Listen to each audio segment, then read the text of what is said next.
사랑합니다. 네, 옆에 분들과 인사할까요? 사랑합니다. 보고 싶었습니다. 라고. 여러분들 에너지를 주셔야 됩니다. 네.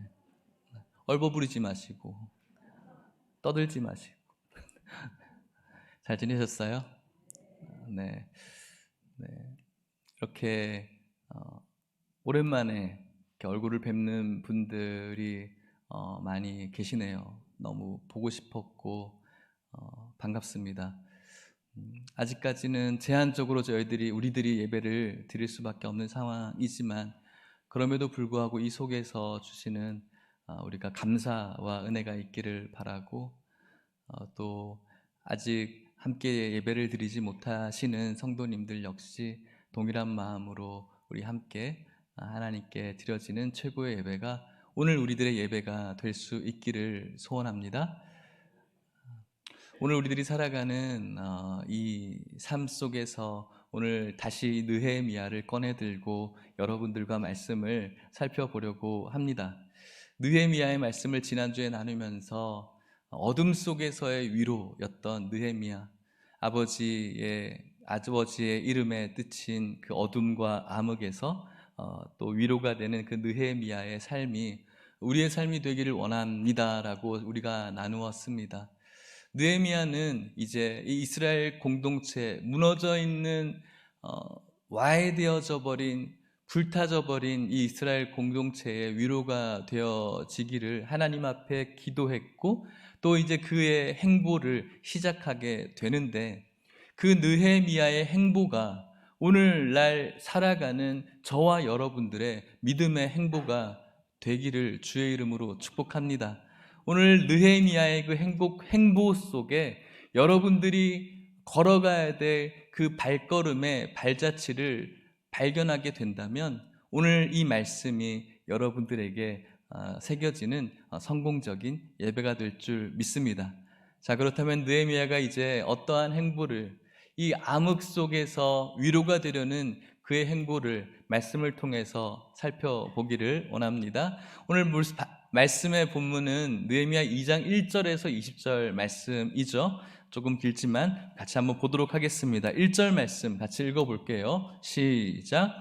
아닥사스다 왕 제20년 니산월에 왕 앞에 포도주가 있기로 내가 그 포도주를 왕에게 드렸는데 이전에는 내가 왕 앞에서 수심이 없었더니. 아멘. 아닥사스다 왕, 여전히 아닥사스다 왕이고요. 니산월은 한 3월, 4월을 가리킵니다. 이때 왕 앞에 포도주가 있었고 그 포도주를 왕에게 드렸다. 누가요? 느헤미야는 우리가 지난주에 살펴본 바에 의하면 술관원이었다라고 말씀하고 있습니다. 술관원은 술을 맡은 사람입니다. 특별히 왕의 술을 맡았다라는 것은 그저 관리 중에 하나가 아니라 굉장히 신뢰할 만한 사람이어야 술관원이 될 수가 있습니다. 왕이 마실 술에 독이나 다른 것이 끼어 있지 않는지를 분별하는 사람이 술관원이죠. 그래서 술관원에게 허락되어지지 않는 술은 왕에게 갈 수가 없어요. 그래서 술관원이 마음만 조금 다르게 먹으면 왕에게 해를 가할 수 있는 직책이었기 때문에 술관원은 아주 신뢰할 만한 사람인 것이죠. 우리들의 왕들의 모습을 봐도 왕들이 이렇게 급하게 죽어나가는 그런 역사들이 있지 않습니까? 측근들이 잘못된 마음을 갖게 되면은 바로 그렇게 안 좋은 결과가 있게 되죠. 오늘날의 사회 뉴스를 떠들썩하게 메꾸는 오늘날의 광경들 속에서 자신들의 측근에 의해서 어려움을 당하는 많은 사람들이 있어요. 정치적인 것도 물론이고요, 또 남녀 관계도 마찬가지죠. 사귀었던 이렇게 남편은 아니죠. 사귀었던 남자친구, 죄송합니다. 사귀었던 남자친구, 사귀었던 여자친구, 제가 생각해도 이상하네요. 그리고 그 정치적인 측근들의 어떤 그런 카톡의 내용들이 공개되어지면서 어려움을 갖게 되어지죠. 이렇게 신뢰할 만한 사람들이 조금만 변심해도 이렇게 어려움을 당하는 거예요. 그렇게 볼 때 이 술관원은 정말 신뢰할 사람 중에 신뢰할 사람이 되어야 되는 거예요. 그래서 이제 아닥사스다 왕이 느헤미야가 있는 그 궁으로 와서 이제 잔치가 벌어진 거죠. 그래서 왕 앞에 포도주가 있었습니다. 그리고 그 포도주를 이제 느헤미야가 주게 되는 것이죠. 기쁜 날입니다. 연회가 있는 날, 즐거움과 기쁨이 있어야 되는 이 시간, 포도주를 드렸는데 전에는 이 느헤미야가 수심 없이 왕에게 늘 포도주를 주었죠. 우리가 영적인 동물이라서 사람들과 대화를 하면은 그 사람이 무표정해도 혹은 뭐 이렇게 감추려고 해도 그 안에 어떤 마음이 있는지 어렴풋하게 느껴질 때가 있는데 2절 말씀에 보면 이런 일이 벌어집니다. 같이 한번 읽어볼게요. 시작. 왕이 내게 이르시되 네가 병이 없거늘 어찌하여 얼굴에 수심이 있느냐. 이는 필연 네 마음에 근심이 있음이로다 하더라. 그때 내가 크게 두려워하여 아멘. 네가 병이 없는데 어찌하여 얼굴에 수심이 있느냐라고. 병이 없는데 얼굴에 수심이 있는 것을 이 왕이 발견하게 됩니다. 이 당시에 고대 근동에서는 왕 앞에서 이렇게 어두운 기색을 보일 수가 없었대요. 그래서 그런 어두운 기색을 보이게 되면은 심하면은 사형까지 당할 수가 있는 것이죠. 왕 앞에서는 기침 소리도 잘 내지 못하죠. 그래서 우리가 옛날에 태조 왕건에 보면 궁예가 누가 소리를 내었느냐? 죄송합니다. 제가 개그 소질은 없는데 누가 소리를 내었느냐? 그러 하면서 마구니가 켰다 하면서 막 죽이잖아요. 그런 것처럼 절대 권력인 그 왕 앞에서 소리 내는 것조차 굉장히 어려운 일인데 왕 앞에서 슬픈 기색을 띠고 있다. 특별히 술 맡은 사람이 슬픈 기색, 아니 근심을 가지고 있다라는 것은 저 사람이 지금 뭔가 음모를 꾸미고 있겠구나라고 의심받을 만하죠. 평소와 다른 모습이기 때문에 분명히 저 안에 나를 죽이려고 하는 그런 모습이 있으니까 저렇게 불편한 모습이 있을 거야 라고 생각할 수밖에 없어요. 그렇다면은 지금 이 아닥사스다 왕은 느헤미야를 지금 마음에 가지고 있는 생각이 뭐 이랬는지 저랬는지 살펴볼 필요도 없어요. 당장 끌어내서 처형시키면 되는 거예요. 그런데 지금 왕이 무엇이라고 이야기하냐면은 네 마음에 지금 근심이 있구나라고 하는 그 소리에 느헤미야가 이렇게 대답을 하죠. 3절 말씀입니다. 같이 읽어볼게요. 3절 시작. 왕께 대답하되 왕은 만세 술을 하옵소서. 내 조상들의 묘실이 있는 성읍이 이제까지 황폐하고 성문이 불탔사오니 내가 어찌 얼굴에 수심이 없사오리이까 하니. 아멘. 왕께 대답을 합니다. 왕은 만세 술을 하옵소서. 왕들에게 드리는 뭐 전통적인 그런 인사이죠.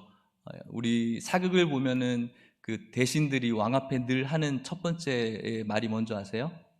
아래옵기는 사극을 잘 많이 보셨네요. 아래옵기는 황송하오나 아래옵기는 황송 이렇게 얘기를 하는 거죠. 하면서 지금 이 상황이 굉장히 급박한 상황인 것을 착 이제 알게 되는 거예요. 자신도 모르게 근심하는 표정을 지었다가 아차 하는 거죠. 그래서 이야기를 합니다. 내 조상들의 묘실이 있는 그 성읍이 다 불타버렸습니다. 그래서 지금 제가 잠깐 딴 생각을 했습니다. 용서해 달라는 거예요. 죽을 죄를 지었다라는 것이죠. 그러자 그런 말을 들었을 때 아닥사스다 왕은 어떤 반응을 보일 수가 있을까요? 그냥 보통의 상황이라면 느헤미야에 대한 호의가 있다고 할지라도 이 당시에 바벨론 절대 강국이었던 바벨론이 남유다를 침공해서 점령을 했습니다. 바벨론에게 여러 나라들이 다 먹혀버렸죠. 그 바벨론을 또 먹어버린 나라가 페르시아였죠. 페르시아 왕이었던 이 아닥사스다 왕은 뭐 이스라엘뿐만 아니라 주변에 있는 수많은 그 민족들을 다 먹어버린 그런 왕이죠. 그런데 그런 왕이 자신의 성읍이 불타 없어져서 그래요 라고 했을 때 정말 와 라고 이렇게 느끼는 게 아니라 고작 그것 때문이야? 라고 이야기할 수도 있다는 거예요. 절대적인 이 인간의 신, 인간의 모습을 가지고 있는 신이라고 불리는 이 페르시아의 왕에게는 이 이스라엘이나 특별히 예루살렘이 얼마나 조그만 곳입니까? 그 나라 뭐 하나 없어지는 게 이 페르시아 왕에게 있어서 뭐 그렇게 대단한 일이에요. 수많은 나라들을 점령하고 있는데 고작 그것 때문이야 라고 반응할 수가 있겠죠. 그런데 이 아닥사스다 왕이 어떻게 대답을 합니까? 4절 말씀 같이 읽겠습니다. 시작. 왕이 내게 이르시되 그러면 네가 무엇을 원하느냐 하시기로 내가 곧 하늘의 하나님께 묵도하고 아멘. 고작 그것 때문이야? 라고 하지 않고 그럼 네가 원하는 것이 뭐야? 라고 묻는 거예요. 얼마나 이 말이 그에게 있어서는 다행스럽게 들렸을까요? 그럼에도 불구하고 이 상황이 뭔가 완전히 풀려서 나아진 상황은 아니에요. 여전히 느헤미야는 왕의 그 한마디에 죽을 수 있고 살 수 있는 절체절명의 위기 속에서 지금 이야기를 조심스럽게 할 필요가 있는 것이죠. 그럼 너 어떻게 해주면 되겠어? 이 말에, 이 질문에 좋은 대답을 할 수 있어야 느헤미야도 살고 그리고 느헤미야의 동족들도 살 수 있는 이 왕의 한마디에 한 성읍 하나 없어지는 것은 아무것도 아니기 때문에 그런 것이죠. 그때 느헤미야가 아까 4절 말씀 이렇게 읽었죠.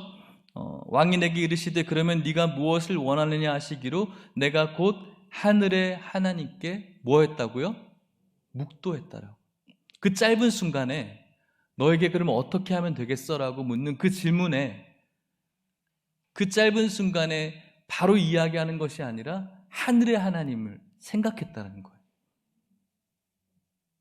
그의 삶이 어떠한 삶인지 우리가 간접적으로 알 수가 있어요. 이렇게 절체절명의 급박한 순간에도 느헤미야는 하늘의 하나님을 생각하고 그 하나님께 기도한 거예요. 잠깐 아무 말 하지 않고 묵도한 거죠.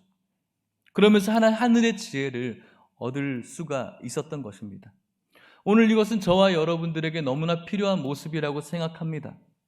여러분들이 살아가는 이 시대가 얼마나 빠른 시대인지 모르겠어요.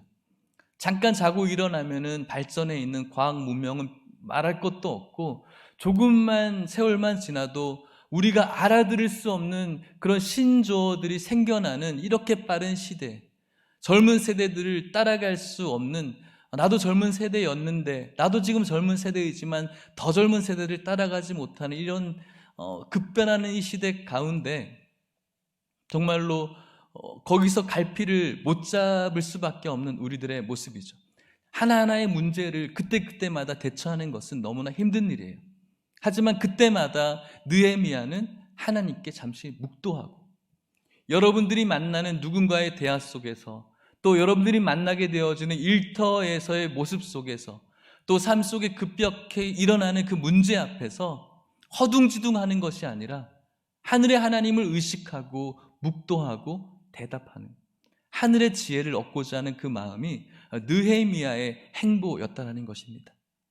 사랑하는 성도 여러분, 지난 한 주간도 아주 급하게 달려오거나 또 크고 작은 어려움, 문제들 만나거나 또 이런저런 일들 속에서 여러분들이 해야 될 선택과 결정들, 그런 행동 앞에 하늘의 하나님을 바라보며 묵도하고 그분에게 기도한 모습이 있었는지를 다시 한번 점검해 보시면서 오늘 느헤미야의 이 귀한 행보가 여러분들의 은혜의 행보 될 수 있기를 주의 이름으로 축복합니다. 하나님께 묵도하지 않았다면 어떻게 했을까? 지금 느헤미야에게 필요한 것이 무엇일까요? 지금 죽을 수 있는 이 상황 속에서 모면하는 게 제일 중요해요. 제가 생각했을 때는 너 지금 왜 그렇게 근심하고 있지? 그렇다면 너 어떻게 하면 되겠어? 라고 묻는 앞에 지금 이 상황 속에서 벗어나는 게 제일 중요하죠. 이 질문을 저에게 던져봤어요. 여러분들은 이 질문에 여러분들에게 던져본 적 있는지 모르겠지만 이 말씀을 묵상하면서 저에게 던져본 결과 저는 이렇게 대답했을 것 같아요.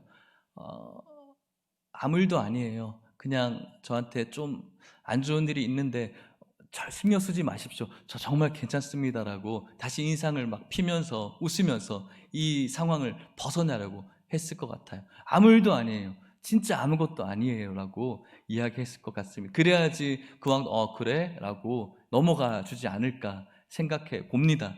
그런데 잠깐 묵도했던 느헤미야가 완전히 그 왕에게 있어서 왕으로서 듣기에는 좀 거북할 수도 있는 대답을 합니다. 5절 6절 말씀이죠. 같이 읽어볼게요. 시작. 왕에게 아뢰되 왕이 만일 좋게 여기시고 종이 왕의 목전에서 은혜를 얻었사오면 나를 유다 땅 나의 조상들의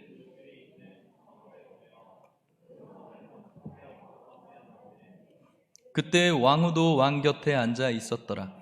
왕이 내게 이르시되 네가 몇 날에 다녀올 길이며 어느 때 돌아오겠느냐 하고 왕이 나를 보내기를 좋게 여기시기로 내가 기한을 정하고 아멘.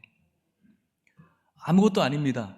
정말 아무것도 아닌데 그냥 제가 잠깐 미쳤나 봐요 라고 신경 쓰지 마십시오. 그냥 괜찮을 겁니다 라고 이야기하는 게 어쩌면 제가 생각했을 때 지혜라고 생각을 해요. 그런데 하나님께, 하늘의 하나님께 묵도했을 때 담대한 마음을 느헤미야에게 주었던 거죠. 그래서 우리들의 형제가 있는 그 유다 땅, 내 조상들의 묘실이 있는 그곳에 보내주십시오. 그곳에 성읍을 건축하게 하십시오라고 오히려 요구를 하고 있는 것이죠. 여러분, 이 요구는 굉장히 쉽지 않은 요구입니다. 지금 이 상황에서 해야 될 말도 아니고요.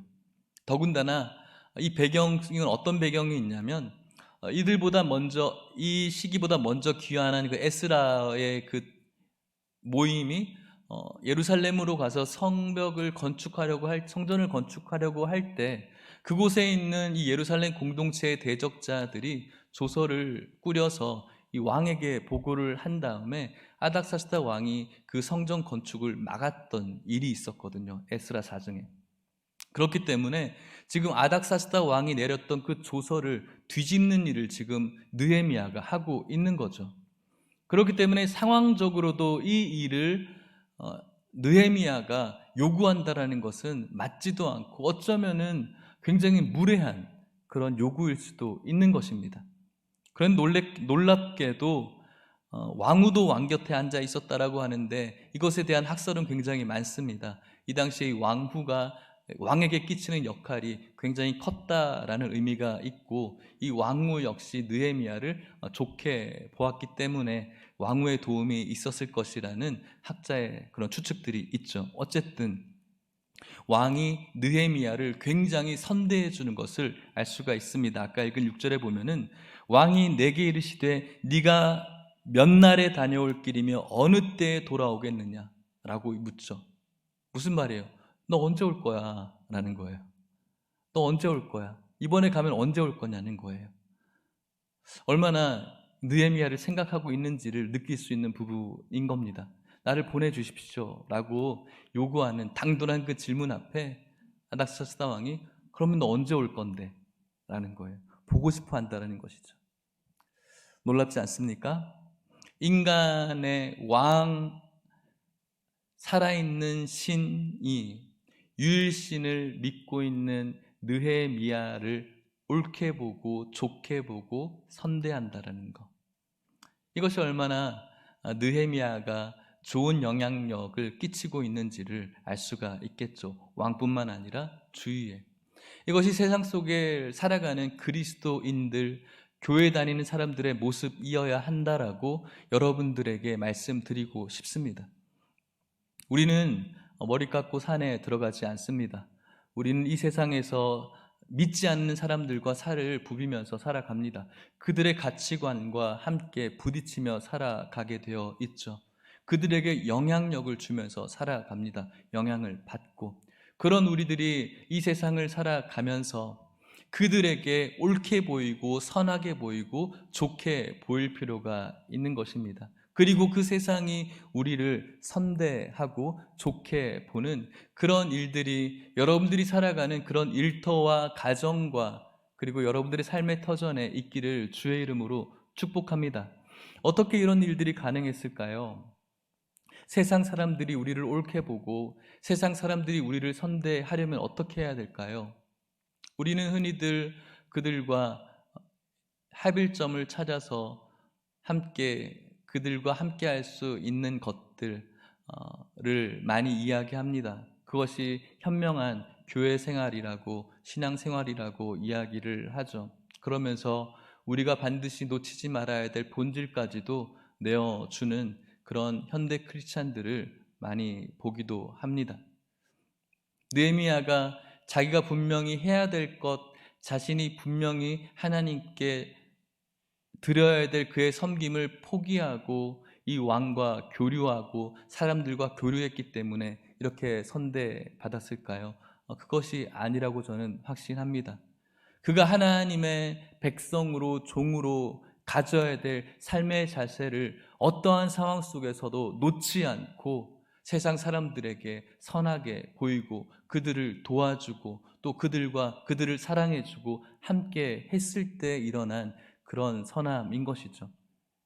오히려 우리가 마땅히 취하고 가져야 될 가치를 내려놓고 타협하고 그들이 좋은 대로, 그들이 하라는 대로, 그들이 원하는 대로 교회가 했을 때 그들에게 잘 보이기보다는 오히려 그것이 교회를 힘들게 하고 어렵게 하는 그런 일이 되는 것입니다.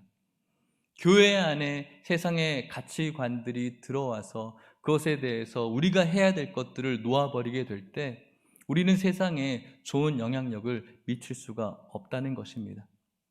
사랑하는 성도 여러분, 우리는 세상에게 선대받고 세상에게 좋은 영향력을 미치면서 살아가야 됩니다. 하지만 그것은 어디까지나 우리가 하나님의 백성으로서 해야 될 것을 분명히 지키면서 그들에게 보여주어야 할 빛과 소금의 역할입니다. 그것까지 우리가 다 포기하고 세상이 원하는 대로의 교회의 모습으로 우리가 비춰지고 살아가는 것은 결국은 우리들의 모든 것들을 내려놓는 결과가 될 것이고 결국은 그들의 입술 속에서도 우리는 선대되어지고 우리들을 옳게 봐지는 시선은 결코 없을 것입니다. 사랑하는 성도 여러분, 여러분들의 모든 삶의 터전에서 하나님의 백성으로서 붙들어야 될 것들을 끝까지 붙들면서 세상에 선대받을 수 있는 저와 여러분들, 세상에 좋은 영향력들을 미칠 수 있는 여러분들의 삶이 될 수 있기를 주의 이름으로 축복합니다. 그렇게 왕이 자신에게 선대를 베풀고 난 다음에 구체적으로 느헤미야가 왕에게 요청을 합니다. 7절부터 보면은 자신이 국경을 벗어날 때 잘 벗어날 수 있도록 조서를 내려달라고 요청을 하고 또 거기에 더 곱배기로 성전을 지어야 되는데 그것에 필요한 기자재들을 달라고 왕에게 요구를 하죠. 왕은 그것까지도 다 해주고 있습니다. 이렇게 이 어둠의 시대에 위로의 역할로 느헤미야가 돌아오는 것을 싫어하는 인물들이 있었습니다. 어떤 인물들일까요? 느헤미야 2장 10절 말씀을 같이 보겠습니다. 10절 읽겠습니다. 시작. 호론 사람 산발락과 종이었던 암몬 사람 도비아가 이스라엘 자손을 흥왕하게 하려는 사람이 왔다 함을 듣고 심히 근심하더라. 아멘. 산발락과 도비아라는 이 사람이 지금 이 지방에서 기득권을 가지고 있는 사람이고요. 지금 예루살렘에 있는 이스라엘 공동체가 하나 되어지는 것을 굉장히 경계해서 이들이 성전을 지으는 것을 번번이 실패로 돌아가게 만든 사단적인 그런 세력들이죠. 그런데 이 유다 공동체를 흥왕하게 하려고 하는 사람이 왔다라는 소식에 이 두 사람이 근심에 빠지게 된 겁니다. 하나님의 공동체가 하나 되어지고 또 세워지는 것이 그들에게 있어서는 실패이고 또 그들의 기득권이 빼앗겨지는 것이고 그들이 가지고 있는 가치관들이 무너지는 것이기 때문에 근심하고 두려움에 빠지게 된 것이죠. 그리고 느헤미야는 무사히 예루살렘으로 들어오게 되는데 예루살렘에 들어와서 이제 느헤미야가 일하기 시작합니다. 그의 행보를 또 볼까요? 11절, 12절입니다. 시작. 내가 예루살렘에 이르러 머무른 지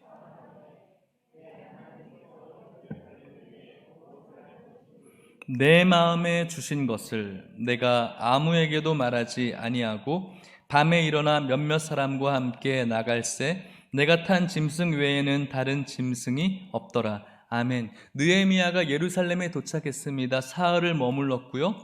그리고 하나님이 예루살렘을 위해서 하나님의 공동체를 위해서 무엇을 할 것인지 느헤미야 마음에 주신 게 있어요. 그 주신 것을 아직까지는 아무에게도 이야기하지 않았어요. 그리고 밤에 이 예루살렘을 둘러보기로 한 것입니다. 그래서 그 예루살렘을 둘러봤는데 어떻게 되었을까요? 13절 말씀을 같이 읽어볼게요. 13절 시작. 그 밤에 골짜기 문으로 나아가서 용정으로 분문에 이르는 동안에 보니 예루살렘 성벽이 다 무너졌고 성문은 불탔더라. 아멘. 밤에 둘러봤습니다. 하나님께서 예루살렘 그리고 이스라엘 공동체를 위해서 해야 될 하나님의 마음을 가슴에 품고 예루살렘을 둘러보니까 성전이 무너져 있고 성벽이 무너져 있고 성문이 불타 있는 그 모습을 실제적으로 들었던 것을 보게 된 거예요. 보게 되니까 들었던 것보다 더 참담한 것이죠. 아마도 그 성문이 불타 있는 모습을 바라보면서 예루살렘을 향해서 하나님이 주신 그 마음속에 해야 될 그 일과 사명이 더 불타 올랐을 것이라고 저는 생각을 합니다. 그리고 돌아와서 그 모든 것들을 돌아보고 돌아와서는 아무에게도 얘기하지 않고 있다가 이제 그 마음에 두신 그 마음을 자신과 함께 해야 될 이스라엘 공동체에게 지금 선포하기 시작합니다. 2장 17절 말씀이죠. 같이 읽어보겠습니다. 17절 시작. 후에 그들에게 이르기를 우리가 당한 곤경은 너희도 보고 있는 바라. 예루살렘이 황폐하고 성문이 불탔으니 자 예루살렘 성을 건축하여 다시 수치를 당하지 말자 하고. 아멘. 느헤미야가 유대 공동체 성도들에게 이야기를 하고 있습니다. 그들의 현실은 지금 무엇입니까? 그들이 당한 곤경, 황폐, 불탐이 있습니다.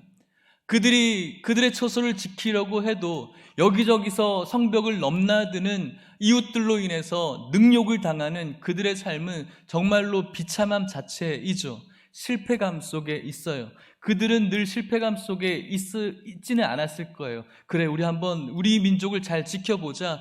우리도 한번 싸울 힘을 가져보자. 그냥 무작정 당하지 말자라고 얼마든지 처음에는 노력했을 것 같아요. 하지만 그들의 노력은 언제나 물거품 받게 되지 않았어요. 지금 느헤미야가 돌아와서는 그들에게 남아있는 것이라곤 절망감, 그리고 낙심, 실패감 밖에 없는 것이죠. 그런 그들에게 느헤미야가 무엇이라고 이야기하고 있습니까? 너희들이 당한 곤경들 너희들이 보고 있고 지금도 처해져 있지. 하지만 자, 예루살렘을 건축하자. 다시 한번 일어서자. 다시 한번 하나가 돼보자. 다시 한번 하나님을 바라보자고. 이것이 나에게 준 하나님의 마음이라고 이스라엘 공동체에게 외치는 거예요. 그 외침을 들었을 때 이스라엘 공동체의 반응이 무엇일까요? 아까 여러분들에게 말씀드렸던 것처럼 우리도 해봤어요. 우리가 힘 닿는 데까지 우리의 성읍을 지키려고 노력해봤고 우리도 이 신앙 지키기 위해서 나름대로 해봤는데 안 돼요. 그들은 너무나 강해요.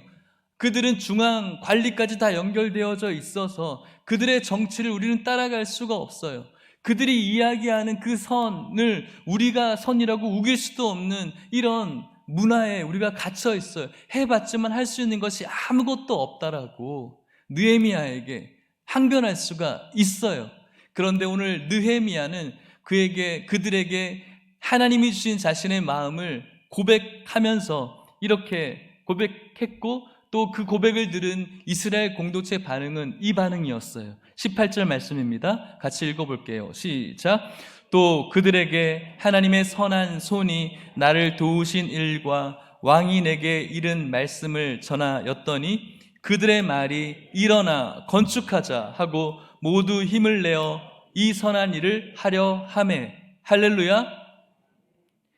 느헤미야가 그들에게 하나님의 선한 손이 나를 도우신 일, 어떤 일입니까?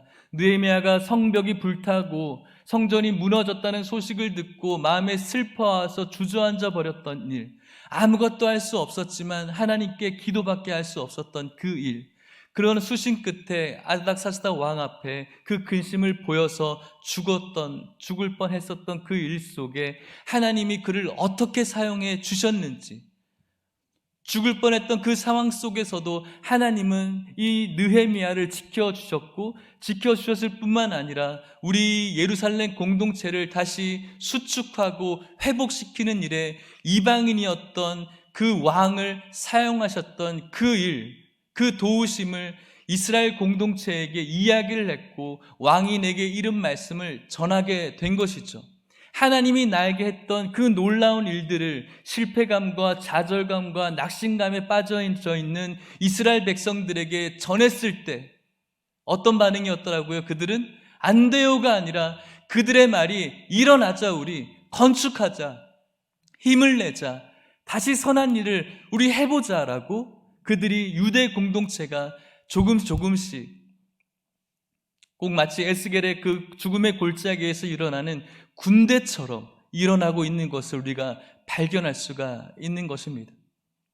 사랑하는 성도 여러분, 오늘 우리가 지난 2년 동안 코로나의 시대 속에 무너져 있었던 우리의 성벽과 불타 없어져 버린 우리 그 예배의 그 아름다운 문들을 우리 영적인 눈으로 발견할 수 있다면 저는 그것이 여러분들에게 그리고 저에게 은혜라고 믿습니다. 그 은혜 속에서 세상의 많은 풍조들, 너희 교회들은 이런 모습이어야 된다라고 하는 그 수많은 이야기들 속에서 그래, 우리가 이런 교회가 되어야지, 그들의 이야기를 듣는 것이 아니라 오늘 하나님께서 교회를 향하신 그 말씀을 듣고 다시 우리 공동체가 하나 되자, 다시 우리 공동체를 건축하자, 다시 우리 공동체가 선한 일을 시작하자라고 말씀하시는 그 느헤미야의 그 말씀을 우리 마음 가운데 듣고, 우리 안 돼요, 우리 최선을 다해서 드리는 것이 지금 이 상태요라고 항변하는 것이 아니라, 그래, 오늘 우리들의 이 모습이 너무나 나약한 모습이었고 오늘 나의 이 교회를 향한 관심이 무관심이었다는 사실을 다시 한번 기억하면서 저와 여러분들의 가정을 신앙으로 다시 세울 수 있기 위해서 오늘 무너져가고 있는 모든 교회 예배, 공동체의 예배를 회복시키기 위해서 힘을 내보자, 일어나보자, 선한 일을 다시 시작해보자라고 오늘 저와 여러분들이 이 말씀을 통해서 다시 한번 그 마음을 회복할 수 있기를 주님의 이름으로 간절히 축복합니다. 이런 놀라운 일에 여전히 세상은 교회를 바라보며 그들의 가치관을 대입시키면서 우리의 이 선한 일을 방해하게 될 것입니다. 오늘도 마찬가지죠. 20절 말씀을 같이 읽어볼까요? 19절 말씀을 같이 읽어볼까요? 19절입니다. 시작. 호론 사람 산발락과 종이었던 암몬 사람 도비아와 아라비아 사람 게셈이 이 말을 듣고 우리를 업신여기고 우리를 비웃어 이르되 너희가 하는 일이 무엇이냐? 너희가 왕을 배반하고자 하느냐? 하기로 아멘. 이스라엘 공동체가 위로가 되고자 하는 그 느헤미야의 그의 마음에 있었던 하나님의 뜻을 전달했을 때 이스라엘 공동체는 힘을 내어서 다시 하나 되기를 결단하고 움직이려고 합니다. 그런 모습을 싫어하는 사단적인 세력이었던 산발락, 도비야, 그리고 게셈, 이 사람들, 그 당시에 기득권을 가지고 있었던 관리들이었겠죠. 이들이 무엇이라고 합니까? 우리를 업신여겼다고, 우리를 비웃었다라고. 너희가 하는 일이 무엇이냐? 너희들 지금 왕을 배반하는 것이냐? 협박하고 있는 거예요. 이것은 오늘날 교회가 처해져 있는 상황과 너무나 똑 닮아 있어서 이것을 묵상하면서 굉장히 많이 놀랐어요. 오늘날 교회를 바라보면서 세상 풍조는 무엇이라고 이야기합니까? 우리를 비웃죠, 조소하죠, 조롱하죠, 때로는 협박하고 있지 않습니까, 여러분? 오늘 우리가 정말 하나님 앞에 아름다운 예배를 드리기 위해서 마음을 가져보려고 하는 많은 성도들, 또 그들의 마음들을 세상은, 또 우리의 친구들은 비웃어요. 코로나 시대에 더욱더 이런 모습들이 더 극단적으로 치닫고 있는 것 같아요. 우리가 드리려고 하는 하나님을 향한 예배, 또 우리 안에 있어야 될 예수님을 중심으로 한 교제, 또 우리 안에 있어야 될 세상을 향한 섬김, 우리에게 있어야 될 교회를 향한 헌신들, 그게 다 무슨 소용이 있느냐라고 비웃고 어리석다라고 조소하고 있어요. 또 때로 다른 것으로 협박하고 있는 것이죠. 그런 상황 속에서 이런 조소와 협박을 듣고 있는 느헤미야가 산발락과 도비아와 그 게셈에게 무엇이라고 이야기를 합니까? 마지막 20절 선포하면서 같이 읽어봅시다. 시작. 내가 그들에게 대답하여 이르되 하늘의 하나님이 우리를 형통하게 하시리니 그의 종들인 우리가 일어나 건축하려니와 오직 너희에게는 예루살렘에서 아무 기업도 없고 권리도 없고 기억되는 바도 없다 하였느니라. 아멘. 산발락과 도비아의 그 비난과 조소와 협박을 듣습니다. 그것에 충분히 위축당할 만합니다. 현실이 그렇기 때문에 그렇죠.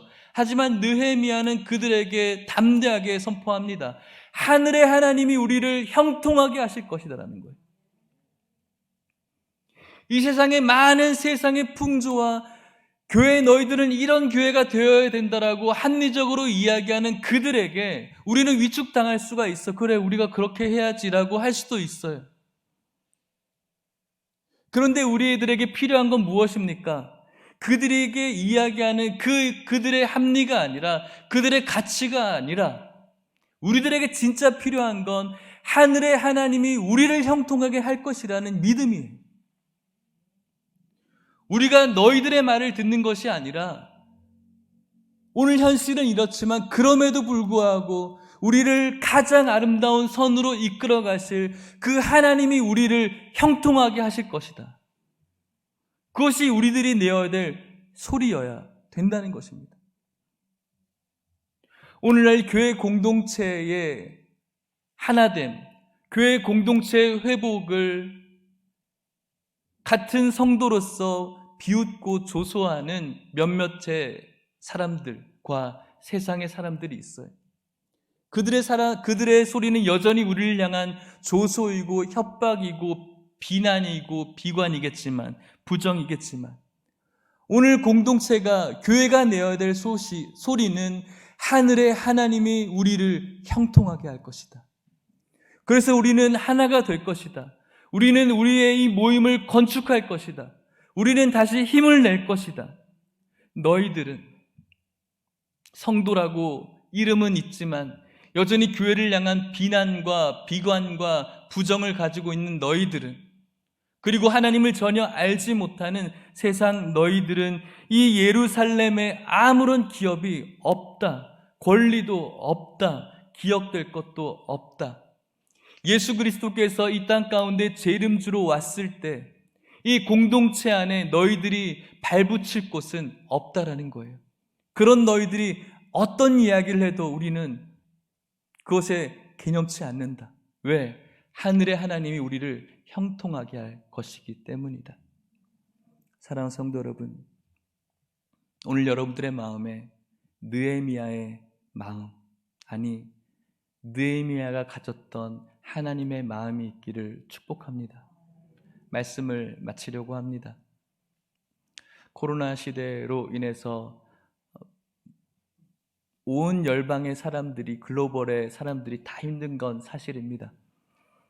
너무나 현실적인 것이죠. 교회도 많이 힘든 시대가 바로 오늘날의 시대인 것 같습니다. 교회에 헌금이 작아졌거나 교회에 즐거움이 적어졌거나 이것이 위기가 아니에요, 여러분. 진짜 피해는 우리 안에 무너진 성벽을, 우리 안에 불타버린 성문을 보지 못하는 성도들이 많아져 가고 있는 것이, 그것이 우리들에게 진짜 피해라는 거예요. 예수님에 대해서 알고자 하는 그런 욕심이 없고, 예수님에 대해서 아이들에게 가르쳐 주고자 하는 그런 열의가 없는 부모들이 오늘날의 우리들의 세대라는 게, 그것이 우리들의 피해예요. 우리들의 마음에 하나님이 주신 그 마음이 아니라 온통 하나님께 묵도한 마음이 아니라 온통 내 마음, 온통 세상에서 교회는 이래야지라고 하는, 그래 이래야 돼라는 그 마음이 우리 안에 사로잡혀서 예수님을 알고자 하는 열의도 없고, 예수님을 우리 아이들에게 가르쳐야 되겠다라는 사명도 없는 우리 어른 세대, 이것이 우리들에게 있어서 코로나 이 시대에 너무나 큰 피해라고 생각합니다. 오늘 여러분들에게 권면하고 축복해요. 정말 중요한 것이 무엇인지를 깨달아서 영적으로 무너져 있는 이 교회의 성벽과 영적으로 지금도 불타고 있는 회파되어져 버린 오늘 모든 아이들과 성도들의 이 예배 생활들을 영적인 눈으로 바라볼 수 있기를 주의 이름으로 축복합니다. 그리고 하나님께서 어떠한 마음을 오늘 우리들에게 가지고 있는지를 살피셔서 주님의 마음이 오늘 나의 마음이 될 수 있게 해달라고, 이런 온전한 마음을 갖는 우리들에게 여전히 옆집에 사는 누구 엄마는 그러면 그렇게 살면 안 되지, 그렇게 사는 정말 무식한 거야, 어리석은 거야, 혹은 세상의 어떤 거대한 보이지 않는 권력으로 그렇게 하지 말라고 협박하는 그 상황 속에서 No, 아니야, 그럴지라도 하나님이 우리를 형통하게 할 것이다라는 그 믿음으로 그런 지조를 가지고 그들과 교제에 나갈 때, 그때 우리는 그리스도인으로서 정체성을 나타내며 그들에게 선한 영향력을 주고 이 공동체를 아름답게 가꾸어 가실 줄 믿습니다. 사랑하는 성도 여러분, 이제 뭔가 단계가 풀려서 우리가 여전히 제한적이지만 예배 드리기가 조금은 전보다 나아졌지만 또 어떻게 우리가 될지는 아무도 모릅니다.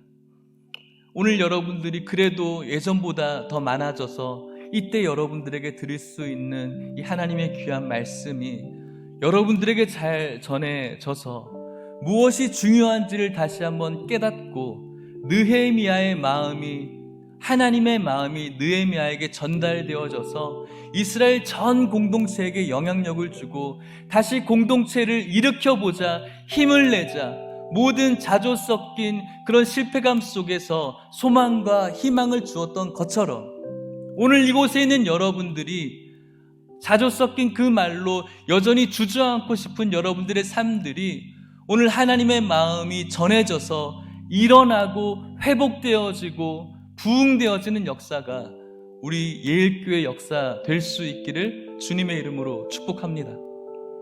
같이 찬양하며 기도하기를 원합니다. 주보 이면을 보시면 악보가 있습니다.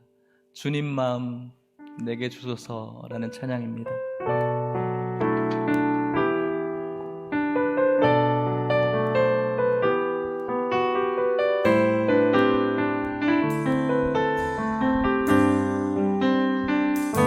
보소서 주님, 나의 마음은 선한 것 하나 없습니다. 그러나 내 모든 것 주께 드립니다. 사랑으로 안으시고 날 새롭게 보소서 주님, 보소서 보소서. 주님, 나의 마음을 선한 것 하나 없습니다. 그러나 내 모든 것 주께 드립니다. 사랑으로 안으시고 날 새롭게 하소서.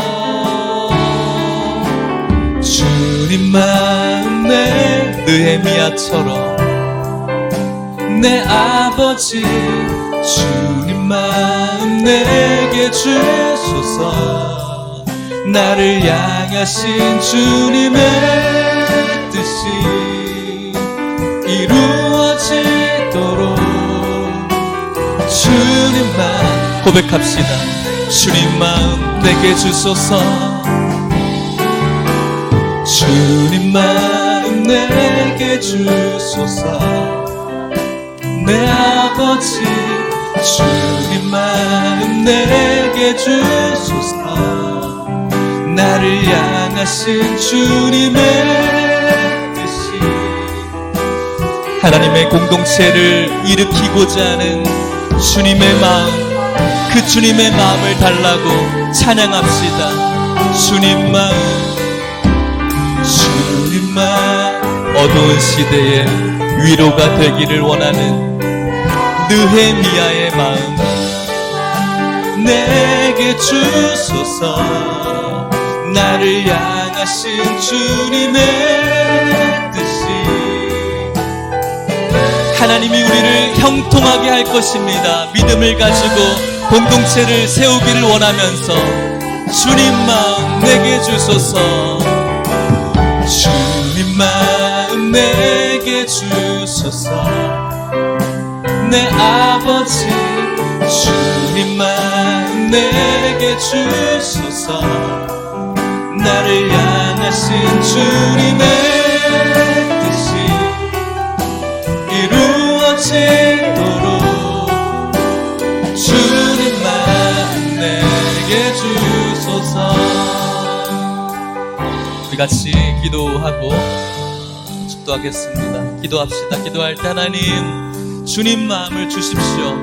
느헤미야에게 주셨던 하나님의 공동체를 향한 사랑, 하나님의 공동체를 향한 안타까움, 우리의 무너져버린 성전과 불타버린 성문을 바라보며 슬퍼하며 안타까워했던 하나님의 마음을 우리들에게 주십시오. 하나님, 그 마음 주셔서 우리의 공동체를 회복하기를 원하고 우리의 예배를 다시 세우기를 원하고 우리의 가정을 믿음으로 다시 한번 세우기를 원하는 그 마음 주셔서 우리들에게 그것을 실천하고 실행할 수 있는 지혜와 능력으로 그것을 가능케 하여 주시옵소서. 우리 주여 한번 간절히 부르짖고 기도하시겠습니다. 기도하시겠습니다. 주여, 하나님 아버지 감사합니다. 이 시간 주님의 마음을 우리들에게 허락하여 주시옵소서. 느헤미야에게 주셨던 마음, 이스라엘 성벽이 불타고 성문이 회파되어서 느꼈던 그 슬픔을 우리들에게 주시옵소서. 하나님의 공동체를 회복시키고 흥왕케 하려고 하는 하나님의 마음을 우리들에게 주시옵소서. 실패감과 낙심과 절망과 무관심에 빠져있던 우리들을 용서하여 주시고 하나님의 이 공동체를 부흥시키고 회복하시는 하나님의 마음을 주시고 결단하게 하여 주셔서 그 마음으로 주님의 뜻을 이루어갈 수 있도록 축복하여 주시옵소서.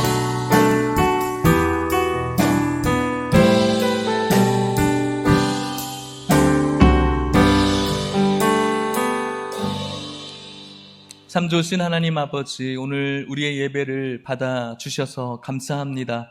그리고 말씀해 주셔서 감사합니다. 하나님, 세상이 점점 빨리 돌아가고 수많은 가치관의 충돌 속에서 믿고 살아가는 저희들조차도 어디로 가야 할지를 몰라 방황하고 있음을 주님 앞에 고백합니다. 이 말을 들어보면 그 말이 맞는 것 같고 저 말을 들어보면 저 말도 맞는 것 같은 향방 없이 살아가는 우리들 속에 오늘 주님의 마음을 품게 하셔서 감사합니다. 성벽이 무너지고 성문이 불타버린 소식을 듣고 슬퍼했던 슬픔을 오늘 우리들에게도 허락하여 주시옵소서. 하나님의 마음을 깨달아서 성벽을 다시 수축하는 그 마음 우리들에게도 허락하여 주시옵소서. 하나님의 공동체를 다시 한번 세우고자 하는 그 마음을 우리들에게 허락하여 주시옵소서.